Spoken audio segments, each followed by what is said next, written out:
حضور صلی اللہ علیہ وسلم نے نا فجر کی نماز پڑھائی، فجر کی، اور حضور فجر کی نماز پڑھا کے فرمانے لگے بھئی کسی بندے نے روزہ رکھا ہوا ہے آج؟ حضرت عمر کہتے ہیں رات کو میرا ارادہ تھا رکھوں، اور سویرے پھر میں نے گرا دیا، نہیں رکھا۔ حضور نے دوسری دفعہ پوچھا بھئی کسی نے روزہ رکھا ہے؟ تو حضرت صدیق کے اوپر نے ہاتھ کھڑا کیا، عرض کی یا رسول اللہ میں نے رکھا ہوا ہے۔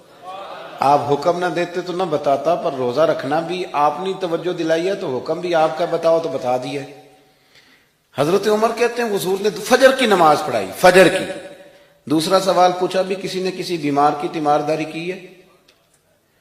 تو حضرت عمر کہتے ہیں میں نے فٹافٹ عرض کی یا رسول اللہ ابھی تو نماز فجر پڑھی ہے، تو اب گھر جائیں گے تو تیمارداری کریں گے نا۔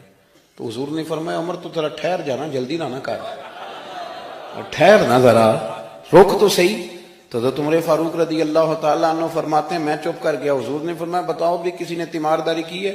تو صدیق اکبر نے ہاتھ کھڑا کیا، عرض کی یا رسول اللہ عبد الرحمن بن عوف رضی اللہ تعالیٰ عنہ 2-3 دن سے نماز پڑھنے نہیں آ رہے تھے، رات میں نے پتہ کرایا تو پتہ چلا بیمار ہیں، اور حضور مجھے یہ بھی پتہ ہے وہ میرا یار ہے، مجھے پتہ ہے رات کو جلدی سوچا پر تہجد میں ضرور اٹھتا ہے، تو حضور میں بھی ذرا فجر کا وقت جلدی اٹھا ہوں تو فجر میں آنے سے پہلے عبد الرحمن ابن عوف کی تیمارداری کر کے آیا ہوں۔ حضرت عمر کہتے ہیں میں نا ہلکا ہلکا ڈھیلا پڑ گیا۔ حضور نے تیسرا سوال پوچھا، فرمایا کسی نے کسی مسکین کو کھانا کھلایا؟ کھانا کھلایا کسی مسکین کو؟ حضرت سیدنا عمر فاروق کہتے ہیں میں نے پھر عرض کی، میں نے کہا یا رسول اللہ ابھی تو فجر پڑی ہے، گھر جائیں گے کوئی چیز لیں گے تو کھانا کھلائیں گے۔ تو حضور پھر مسکرائے، فرمایا عمر تو ذرا ٹھہر نہیں جاتا، ذرا ٹھہر نہ، ذرا نظارہ تو کرنا، گویا یہ شان صدیق اکبر کا جلسہ ہو رہا ہے، ٹھہرنا۔ حضور نے پھر پوچھا بھی کسی نے کسی مسکین کو کھانا کھلایا ہے؟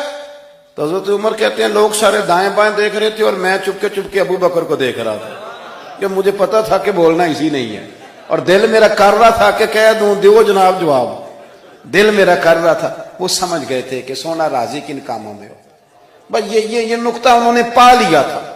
حضور نے فرمایا بتاؤ کسی مسکین کو روٹی کھلائی ہے؟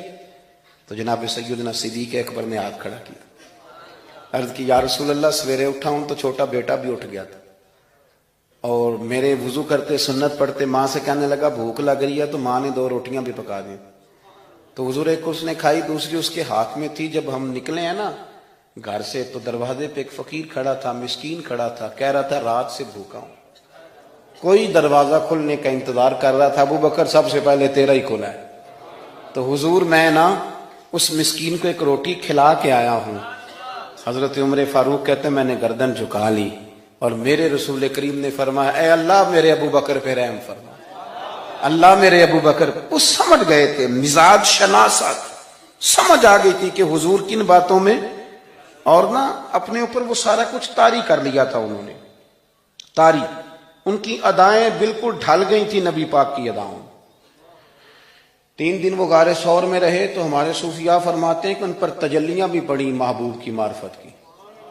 جب مدینے آئے نا نبی کریم کو لے کے، تو کچھ لوگوں نے حضور کی زیارت کی تھی، کچھ نے نہیں کی تھی، تو کچھ آتے تو نبی پاک کی دستبوسی کر کے بیٹھ جاتے، حضرت ابو بکر سے ہاتھ نہ ملاتے، اور کچھ صرف حضرت ابو بکر سے ہاتھ ملاتے اور حضور سے ہاتھ ہی نہ ملاتے۔ میری بات پہ توجہ ہے آپ حضرات کی؟ تو کچھ لوگوں کو نا شبہ ہونے لگا، وہ معاذ اللہ سمجھنے لگے کہ شاید یہی اللہ کے رسول ہے۔ حضرت صدیق اکبر یہ کیوں شبہ ہوا؟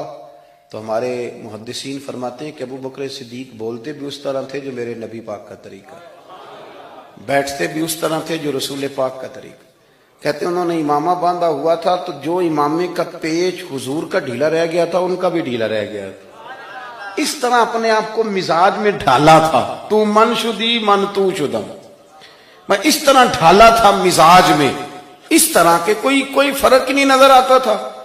وہ کہتے ہیں جب حضرت ابو بکر صدیق نے دیکھا نا کہ لوگوں کو تو شک ہو رہا ہے، کوئی میرے ساتھ ہاتھ ملا کے بیٹھ جاتے، تو حضرت صدیق اکبر نے کہا کوئی ایسا کام کرنا چاہیے کہ پتہ چلے آقا کون ہے غلام کون ہے۔ اٹھے، کندھوں پہ چادر تھی، وہ اتار کے نا تو حضور پہ سایہ کر دیا، لوگوں کو پتہ چل گیا کہ سایہ کرنے والا کوئی غلام ہے، اور جس پر سایہ کیا جا رہا ہے وہ آقا ہے۔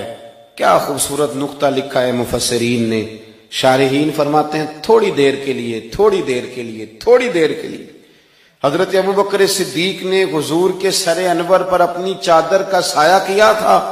اللہ کے رسول نے احسان کا بدلہ یہ دیا، نیکی کا بدلہ یہ دیا کہ قیامت تک ان کی قبر پر اپنے گنبد کا سایہ فرما دیا، قیامت تک گنبد کا سایہ کر دیا۔